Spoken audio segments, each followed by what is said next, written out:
আজকে বড়মশাই, সন্তান, বউ, পরিবার সকলকে ছেড়ে চলল বহু দূরে কাজের উদ্দেশ্যে, শুধুমাত্র নিজের স্বপ্নটাকে পূরণ করার জন্য। এই কারণে বলে হয়তো মধ্যবিত্তদের কোনো রকম বড় স্বপ্ন দেখা উচিত নয়। So hello bran, good morning. আবার স্বাগত আমার একটি নতুন ভিডিওতে। আশা করছি সকলে খুব ভালো আছেন আর সুস্থ আছেন, আর আমরাও বেশ ভালো আছি। আজ হলো মঙ্গলবার, এখন ঘড়ির কাঁটায় সকালে 7টার মতো বাজবে। এখন থেকেই আজকের ব্লগটা আমি শুরু করছি। আশা করছি আজকের ব্লগটি আপনাদের ভালো লেগে থাকবে। আজকে সকাল থেকেই মন মেজাজ ভীষণই খারাপ, কারণ আজকে বড়মশাই চলে যাচ্ছে কাজের জন্য। বেশ অনেক দিনই হলো ঘরেতেই রয়েছে। ঘরেতে বসে থাকলে চলবে না, তো কাজ তো করতেই হবে। 10-15 দিন আগেই কাজের উদ্দেশ্যে রওনা দিয়ে দিচ্ছিল, তবে আমি বললাম যে সোনামায়ের জন্মদিনটা রয়েছে, এই কারণে বিশেষ করে বড়মশাইকে যেতে দিইনি। আমি ভাবলাম যে সোনামায়ের জন্মদিনটা হোক, তারপরে না হয় তুমি কাজের উদ্দেশ্যে রওনা দেবে। আর 10-15 দিন আগে যদি কোনো জায়গায় কাজে যেত, তাহলে তো আর সেই কাজটা থেকে আসা যেত না। তো যাই হোক, সেই কারণে আজকে বড়মশাই সকাল সকাল উঠেও পড়েছে। তো সেই কারণে সকাল সকাল বিছানাটাও বাগিয়ে নিচ্ছি। এদিকে বড়মশাইয়ের সঙ্গে সঙ্গে সোনামাও উঠে পড়েছিল। সোনামাকেও খাবার খাইয়ে রেডি করিয়ে ক্লিনিং করিয়ে দিয়েছি। তো যাই হোক, এদিকে আমার বিছনাটা তোলা হয়ে গিয়েছে। এবারে বিছনাটা ভালো করে ঝেড়ে নিই। প্রথমে এই সাইডে ঝেড়ে নিলাম ভালো করে, তারপরে বালিশগুলো এই সাইডে করে দিচ্ছি, তারপরে এই সাইডটা ভালো করে ছেড়ে পরে বালিশগুলো রেখে দেবো। এই বেডশিটটা যেদিন থেকে পেতেছি, এই নোংরা হলেও মনে হচ্ছে আর বেডশিটটা তুলবো না, এতটাই দেখতে সুন্দর লাগছে। বিশেষ করে যে ছোট ছোট 3টে পিলো রয়েছে, ওই পিলোগুলোর জন্য একটু বেশি সুন্দর লাগছে। তো যাই হোক, এদিকে বিছনাটা আবার পুরোপুরি ঝাড় দেওয়া কমপ্লিট হয়ে গিয়েছে। বালিশগুলো জায়গা মতো ভালো করে সাজিয়ে রেখে দিই। এই বালিশগুলো সাজিয়ে তো রাখি, তবে কিছুক্ষণ পরেই কিন্তু আবারও এলোমেলো হয়ে যায়।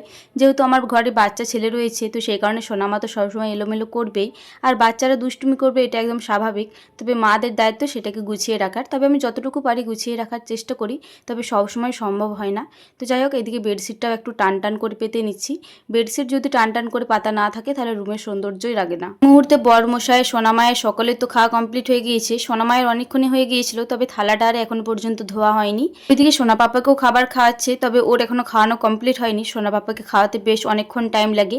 যাই হোক, কটা মতো বাসনপত্র ছিল, ওই যে বড়মশাই খেলো ওই থালাটা, সোনা মা সোনা পাপা দুজনা ঠান্ডা করেছিলাম খাবারটা, ওই থালাগুলো, আর ওই খাবার করেছিলাম ওই বাটিগুলো। আর দুটো মতো বালতি নিয়ে চলে এসেছি। একটা বালতিতে সোনা মায়ের সোনা পাপার জন্য জল রোদে দেবো, আর একটা বালতি রান্নাশালেতে নিয়ে যাব। সত্যি কথা বলতে বিয়ের পর থেকে একবারও বড়মশাইকে ছাড়া থাকিনি। মিনিমাম বিয়ের পর থেকে 2বার মতো বাইরে গিয়েছিল, তবে 1 মাস করে থাকার পরেই চলে এসেছিল। বেশি দিন কিন্তু বাইরে থাকেনি। তো সেই কারণে আজকে মনটা ভীষণই খারাপ লাগছে। কোনো রকম ভিডিও শ্যুট করার ইচ্ছা ছিল না, তবে ওই যে আপনাদের সুন্দর সুন্দর কমেন্টগুলোর জন্য আমার ভিডিওটা আর অফ রাখতেও ইচ্ছা করে না। মনে হয় প্রত্যেক দিন একটা করে অন্তত আপনাদের সাথে ভিডিও শেয়ার করব। আপনাকে তো বলাই হয়নি যে বড়মশাই কথা যাচ্ছে। বড়মশাই, সন্তান, বউ, পরিবার সকলকে ছেড়ে যাচ্ছে কলকাতা। আমাদের এখান থেকে কলকাতাটা কিন্তু অনেকটাই দূরত্ব, আর বাড়িতে যেহেতু পরিবার, সন্তান, বউ রয়েছে, এই কারণে ঘর থেকে একটুখানি যদি দূরে থাকা হয়, তাহলেই মনে হয় যে অনেকটাই দূরে রয়েছে। যদি ঘর আসা যাওয়া না করতে পাই, তাহলেই মনে হয় স্বামী আমার থেকে অনেকটাই দূরে রয়েছে। বিয়ে হওয়ার পর যদি স্বামীরা বাইরে থাকে, তাহলে সব থেকে প্রবলেম হয় তার স্ত্রীর, কারণ তার যদি ছেলের শরীর খারাপ হয় বা নিজেরও যদি শরীর খারাপ হয়, নিজের স্বামী থাকলে যতটা ভরসা পাওয়া যায়, নিজের স্বামী না থাকলে কিন্তু অতটাও ভরসা পাওয়া যায় না। যাদের স্বামী বাইরে রয়েছে বিবাহিত জীবনের পর, তারাই হয়তো এটা ফিল করতে পারবেন। ওইদিকে বাসনগুলো ধুয়ে পরে সাইডে রেখেছিলাম, মায়ে কিছুক্ষণ আগেই নিয়ে গেল। আর এদিকে 2 বালতি জলও নিয়ে চলে যাচ্ছি। 1 বালতি জল উঠোনে সোনা মায়ের সোনা পাপার জন্য রোদে দিয়ে দেবো, আর এদিকে 1 বালতি জল আমি রান্নাশালেতে রান্না করার জন্য নিয়ে যাব। এই মুহূর্তে ওইদিকে আমি ভাতটা চাপিয়ে দিয়েছি, এবারে মাছগুলো কেটে নেবো। আজকে সকালেই মামা বেশ অনেকগুলো মাছ দিয়ে গিয়েছে। একটা মামা আমাদের মাঝে মধ্যেই কিন্তু মাছ দিয়ে থাকে, তো ওই মামাটাই আজকে বেশ অনেকগুলো চারাপোনা মাছ দিয়ে গিয়েছে, আর মাছগুলো কিন্তু বেশ টাটকা ছিল। বরমশাই বললো যে 10টার ট্রেনে যাবে, মিনিমাম 9টা 9:30টার মতো ঘর থেকে বেরোবে। তো সেই কারণে ভাবলাম যে মাছগুলো ভেজে নিই, যখন যাবে তাহলে ওকে একটু টাইম দিতে পাবো। তো সেই কারণে সবার প্রথম মাছগুলো বেছে নিচ্ছি। আর এখন যেহেতু ঠাকুমা নাই, তো সেই কারণে দিদিভাইও ওইদিকে সবজিগুলো বানাচ্ছে। কেউ কিন্তু শুধু হাতে বসে নেই, সবাই ঠিক নিজের নিজের কাজ করেই যাচ্ছে। বড়মশাই তো পরিবার ছেড়ে দূরে যাওয়ার কোনো রকম ইচ্ছে নেই, তবে নিজের স্বপ্নটাকে পূরণ করার জন্য যেতেই হবে। এই কারণেই হয়তো বলে যে মধ্যবিত্তদের কোনো রকম বড় স্বপ্ন দেখতে নেই। বড়মশাই ভেবেছিল যে একটা বিজনেস খুলবে, তবে ওই যে টাকার অভাবে আর খুলতে পারছিল না। তো সেই কারণে বিশেষ করে বাইরের কাজে যাওয়া, যাতে নিজের স্বপ্নটাকে আস্তে আস্তে একটু পূরণ করতে পারে। জানি যে একদিনে সব কিছু হয় না, ওইটা অনেক দিন টাইম লাগবে, তবে আশা রাখছি বড়মশাই ঠিক পারবে। মাত্র আমার বর বলে নয়, প্রত্যেক মধ্যবিত্তদের বাড়ির ছেলেরাই হয়তো এইটা ফিল করে থাকে। তাদেরও হয়তো কোনো স্বপ্ন থাকে, তবে এই যে টাকার অভাবে শুধুমাত্র সেটাকে পূরণ করতে পারে না। এই যে এইদিকে আমার সোনামাটা ঠিক চলে এসেছে। আমি মাছ বানাচ্ছিলাম, তো বড়মশাই নিয়ে গেল। বড়মশাই যেহেতু আর কিছুক্ষণ পরেই চলে যাবে, তো সেই কারণে সোনামাকে নিয়ে গেল। আমার থেকে বড়মশাইয়ের মনটা একটু বেশি পরিমাণেই খারাপ, কারণ ও সোনামাকে ছাড়া মোটেও থাকতে পারে না। যাই হোক, এইদিকে মাছগুলো ভালো করে কেটে পরে ভালো করে পরিষ্কার করে নিয়েছি। এবারে নুন হলুদ মাখিয়ে রেখে দিচ্ছি, তাহলে মাছগুলো নষ্ট হয়ে যাওয়ার কোনো সম্ভাবনা থাকবে না। দিদিভাই ভাতটা নামিয়ে দিয়েছে, তো সোনা পাপাকে ব্রেস্ট ফিডিং করাতে গেল। আমি ভাবলাম ততক্ষণকে মাছগুলো ভেজে নিই। তো যাই হোক, সবার প্রথম তেলটা গরম করে পারে তেলটা একটু চারিদিকে ছিটিয়ে দিলাম। চারিদিকে ছিটিয়ে দিলে না, মাছগুলো যদি একটু তেলের বাইরেও চলে যায় তাহলে মাছগুলো লেগে যাওয়ার ভয় থাকে না। আর যদি চারিদিকে ছিটিয়ে দেওয়া না হয় তাহলে মাছগুলো একটু গায়ে গায়ে লেগে যাওয়ার ভয় থাকে। এই চারিদিকে ছিটিয়ে দিলে মাছগুলো কিন্তু বেশ ভালো মতো ছেড়ে যায়, আর বেশ ভালো মতো উল্টানোও যায়। মাছগুলো ভাজতে ভাজতেই বড়মশাই ডাক দিল যে আমার যাওয়ার সময় হয়ে গিয়েছে, আমি পেরে বেরোচ্ছি। তো আমাদের পাশের পাড়াতে একটা ছেলে রামপুর যায়, রামপুরে ট্রেনটা ধরবে। তো ওই ছেলেটার মোটরসাইকেলে চেপেই কিন্তু বড়মশাই রওনা দিল। দুগ্গা দুগ্গা, ভালোতে যাচ্ছে, ভালোতে যেন বাড়ি ফিরে আসে আর নিজের স্বপ্নটাকে যেন পূরণ করতে পারে। মুহূর্তে কিন্তু দিদিভাই সব কিছু রান্নায় কমপ্লিট করে নিয়েছে। এসে পরে আমি সোনামাকে খাবার খাইয়ে ঘুম পাড়াতে গিয়েছিলাম। এখন শুধুমাত্র মাছের ঝোলটা হতে রয়েছে। তো দিদিভাই বললো যে তুই করে দে, কারণ তোর মাছের ঝোলটা একটু বেশি খেতে ভালো লাগে। আমার ভালো লাগে দিদিভাইয়ের হাতের মাছের ঝোল খেতে, আর দিদিভাইয়ের ভালো লাগে আমার হাতের মাছের ঝোল খেতে। এদিকে সোনা পাপা উঠে পড়েছিল, উঠে পড়ে কান্নাকাটি করছিল, তো সেই কারণে বিশেষ করে মাছের ঝোলটা চাপিয়ে দিলাম।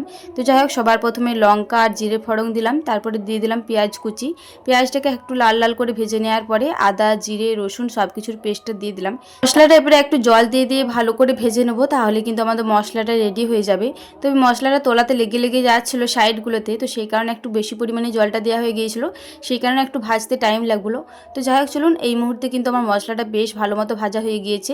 এবারে পরিমাণ মতো জল দিয়ে দিই। আজকে সদস্য সংখ্যা কম, তো সেই কারণে জলটাও অনেকটাই কম দিলাম। এখন ঘড়ির কাটায় ওই 1টা মতো বাজবে। এই মুহূর্তে সোনামাকে খাওয়ানো আরে সব কিছুই কমপ্লিট হয়ে গিয়েছে, আর আমি ওই 10:30 11টার সময় করে ভাত খেয়েছি, তো সেই কারণে এখন আর কোনো রকম খিদে নেই। সোনামাও 11টা মতো বাজবে, ওই রকম টাইমে উঠলো, তো সেই কারণে সোনামাকেও তো এখন ঘুম পাড়াবো না। সেই কারণে ভাবলাম যে সোনামাকে নিয়ে একটু ব্রেন ডেভেলপমেন্ট যে অ্যাক্টিভিটিসগুলো কিনেছিলাম ওগুলো নিয়ে একটু বসা যাক। সকালে তো ওর পাপাই বসে, তবে আজকে তো সকালে ওর পাপা বসেনি, তো সেই কারণে ভাবলাম যে এই টাইমে আমিই বসে থাকি। আমি স্নান করার পর সোনামাকে খাওয়ানোর পর যদি টাইম পেয়ে থাকি আমি কিন্তু বসে থাকি, তবে প্রত্যেক দিন কিন্তু বসাতে টাইম পায় না। যেদিনকে টাইম পাই সেদিনে বসিয়ে থাকি।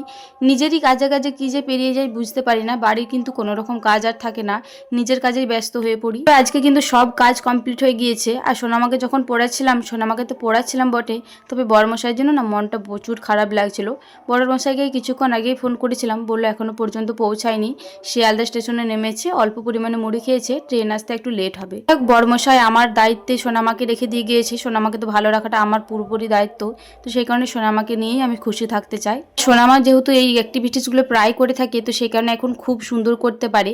তবে এই যে 4টে 5টা 3টে এই যে ছকগুলো রয়েছে ওইটা কিন্তু বেশ ভালো মতো পড়াতে পারে না, তবে যে 1টা বা 2টোর যে ছকগুলো রয়েছে ওগুলো কিন্তু বেশ ভালো মতো পড়িয়ে দেয়।